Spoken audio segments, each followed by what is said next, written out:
Assalomu alaykum bizani kuzatib boruvchilar. Bugungi bekitimizni ham sep bo'ldik.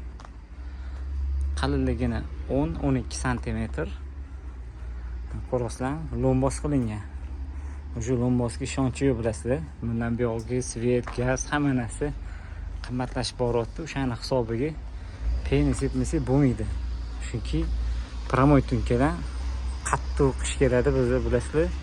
Qattiq yoz keladi. O'shani hisobiga peni sepilyapti mana. Penamizdan ham kanadskiy seriya, vazini hisoblanadi, besforyon. Yoqsa yonmaydi. Xullas universalsi ham bo'ladi. Bilasizlar, mana qish bilan bahor o'rtasida issiq sovuq ko'p bo'ladi. O'shanda kondensat ko'p hosil bo'ladi deyman, bu tunki chirish suv bo'lib namlanib, taxtalarni ham chiritib yuboradi. O'sha narsalarni ham oldini oladi bu. Har xil tovushlar, ovozlar hammasi qoladi, xudo xolasa.